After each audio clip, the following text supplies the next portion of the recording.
दोस्तों, मैं मोहम्मद हफीज़ और आप देख रहे हैं मेरा YouTube channel study with Mohammad Hafeez. आज मैं आपको स्पेशली सिर्फ सल्तनत कालीन सिक्कों के बारे में बताऊंगा। तो चलिए चलते हैं सीधे टॉपिक की ओर और देखते हैं क्या है।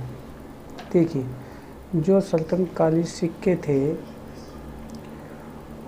उनके ऊपर उसके ऊपर एडवर्ड थॉमस व नेल्सन राइट ने एक बुक लिखी है, coins and catalogue in Indian museum. जो ये किताब है, इन दो राइटरों ने इसमें इंडिया के सिक्कों के बारे में बताया है। अगर मुस्लिम शासकों की बात करें तो सर्वप्रथम मुस्लिम शासकों में महमूद गजनवी ने भारतीय ढंग के सिक्के चलाए थे। उन्होंने चांदी के सिक्के चलाए थे और जो उनके चांदी के सिक्के थे उन पर संस्कृत में कलमा लिखा हुआ था। देवनागरी की भाषा में उन सिक्कों पर अव्यय मैक्तम मोहम्मद अवतार भी लिखा था। घुड़सवार व नंदी की आकृति भी सिक्कों के ऊपर बनी हुई थी। उनके सिक्कों को दिल्ली वाला कहा जाता था, जो 56 ग्रेन का होता था। यानी जो उसके सिक्के थे उनको दिल्ली वाला कहा जाता था और वो 56 ग्रेन के होते थे। ठीक है, तो ठीक है, इन्होंने दो भाषीय सिक्कों की भी शुरुआत की थी। किसने? गजनियों ने। यानी महमूद गोरी हुआ, महमूद गजनवी हुआ, मोहम्मद गोरी हुआ, इन लोगों ने। ठीक है, गजनवी ने दो भाषी सिक्कों की शुरुआत की और गोरी ने इस परंपरा को आगे बढ़ाया।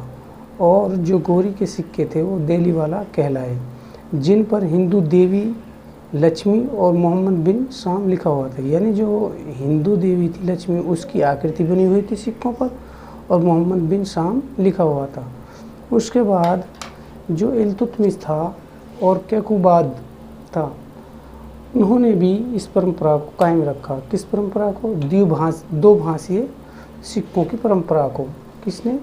इल्तुतमिश और कैकुबाद ने। राइट, इल्तुतमिश ने, यानी जो इल्तुतमिश था ये पहला ऐसा शासक था, यानी ने सबसे पहले शुद्ध अरबी के सिक्के चलाए थे। इसने जो इसका सिक्का था, तांबे का सिक्का था, वो जीतल कहलाता था और जो चांदी का सिक्का था वो टंका कहलाता था। चांदी का जो टंका होता था वो 175 ग्रेन का होता था। कितने ग्रेन का होता था? 175 ग्रेन का। और दिल्ली सल्तनत में मुद्रा चलाने का श्रेय इल्तुतमिश को ही जाता है। जो ये इल्तुतमिश के सिक्के थे, उत्तर भारत में जो एक टंका होता था वो 48 जीतल का होता था। कहाँ पर? उत्तर भारत में। जबकि वही दक्षिण भारत में एक टंका 50 जीतल के बराबर माना जाता था। ठीक है,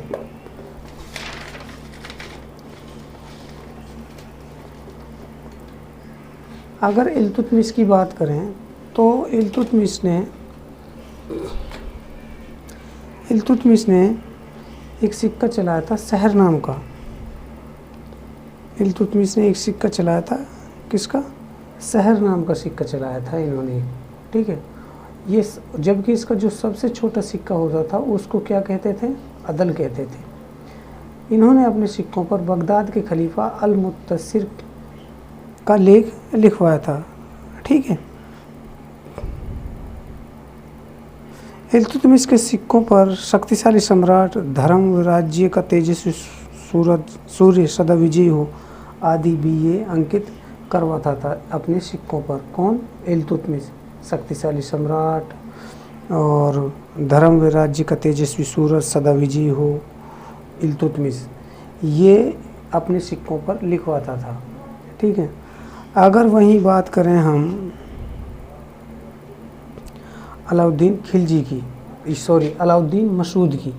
अगर हम अलाउद्दीन मसूद की बात करें तो अलाउद्दीन मसूद के जो सिक्के थे उस पर सर्वप्रथम अब्बासी खलीफा यानी अंतिम अब्बासी खलीफा जो था अल मुत्तसिम का उल्लेख किया था। किसने? अलाउद्दीन मसूद शाह ने। अंतिम खलीफा था ये, अब्बासी अंतिम खलीफा था। ठीक है, अगर रजिया की बात करें तो रजिया के जो सिक्के थे उन पर उसकी उपाधि उम्दतुल निस्वा का उल्लेख होता है, यानी वो उस पर लिखवाती थी सिक्कों पर। यानी जो सिक्के होते हैं उस पर जिस तरह आज के सिक्कों पर लिखा हुआ होता है और कुछ आकृतियाँ बनी होती हैं, इसी तरह उस टाइम में रजिया ने भी अपने सिक्कों पर अपनी उपाधि लिखवाई थी। बलबन, अगर बलबन की बात करें तो बलबन ने सोने का टंका चलाया था। क्या चलाया था? सोने का टंका, जिस पर क्या लिखा था? हजरत दिल्ली।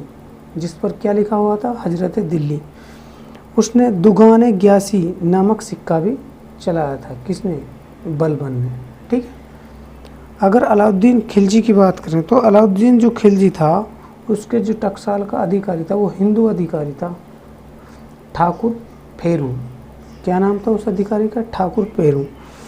ये गयासुद्दीन तुगलक के काल तक इस पद पर बना रहा था। ठीक है।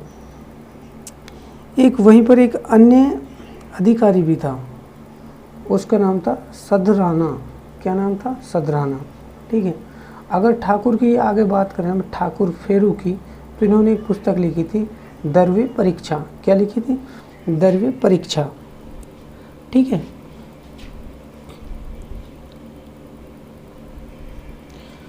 वहीं जो गयासुद्दीन था इसके सिक्कों पर क्या था? मुल्क तेलंगाना अंकित था। ठीक है। अलाउद्दीन खिलजी ने, जो ये अलाउद्दीन खिलजी था, इसने जो सिक्के चलाए थे उसमें था यग्नी, इकन्नी, दुगनी, जिसको दुवन्नी भी कहते थे, इन्होंने चलाए थे। गयासुद्दीन तुगलक के सिक्कों पर क्या था? मुल्क तेलंगाना लिखा हुआ था।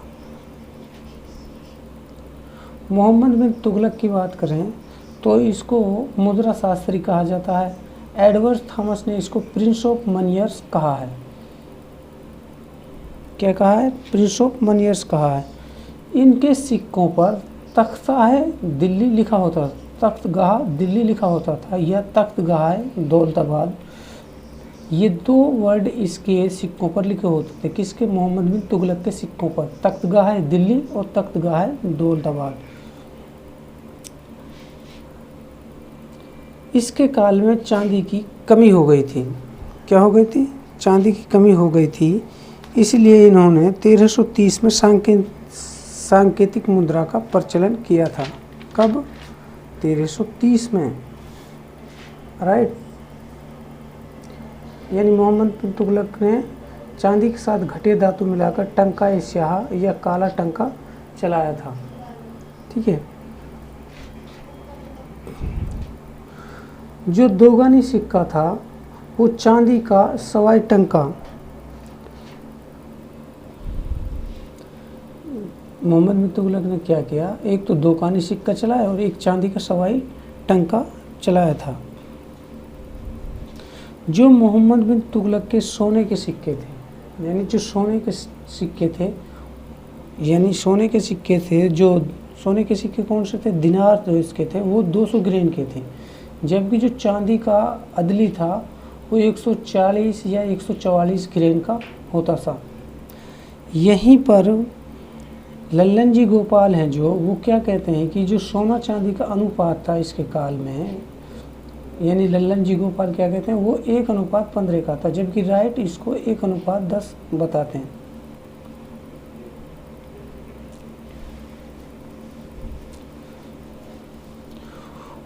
उनके सिक्कों पर, किनके सिक्कों पर?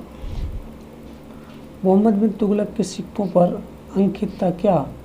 जिल्ली अल्लाह, यानी इसके सिक्कों पर जिल्ली अल्लाह अंकित होता था, यानी ईश्वर की इच्छा का आकांक्षी। और अल मुजाहिद, और क्या था? अल मुजाहिद भी अंकित था। ठीक है।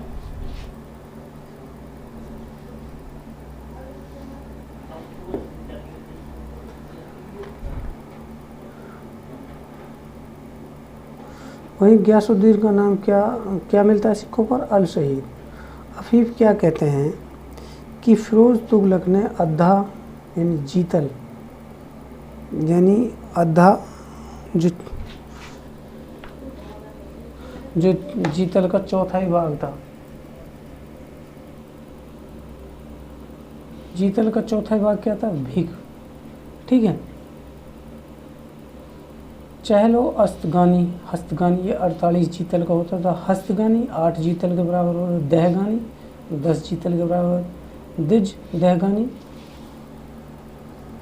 दिज दहगानी ये 12 जीतल के बराबर होता था। इनके सिक्कों पर खलीफा का नाम लिखा होता था, यानी खलीफा ए हाकिम और अल मुतवक्किल इनके सिक्कों पर लिखा होता था।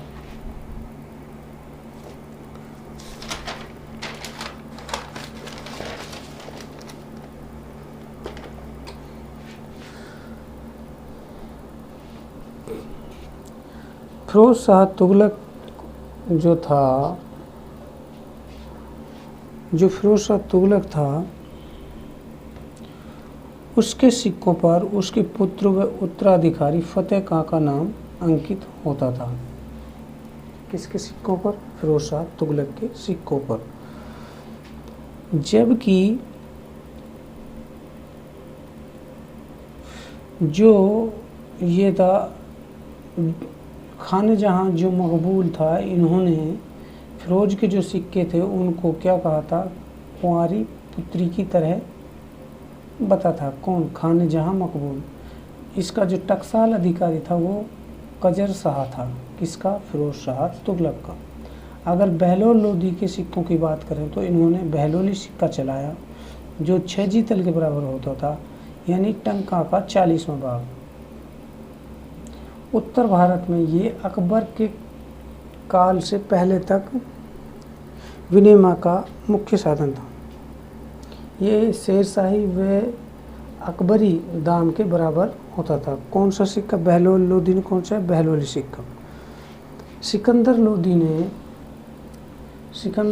ने सिकंदरी टंका चलाया। ये अकबर के दाम का अग्रज था, यानी अकबर ने जो दाम बनाया था, दाम नाम का सिक्का चलाया था, वो सिकंदरी टंका की तरह ही था। यानी सल्तनत काल में चांदी तांबा के क्या चले? दिरहम चले थे। सल्तनत काल में दोगानी, वागनी, सुल्तानी और यागनी नामक सल्तनत युगनी सिक्के थे। इनका जिक्र किया किसने? देखिए, जो सल्तनत काल था उसमें दोगानी, वागनी, सुल्तानी और यागनी नाम के सिक्के चले, ये जिक्र किया है अल उमरी ने। राइट। कश्मीर में जो लेन देन होता था वो कोडियों से होता था, यानी ये पश्चिम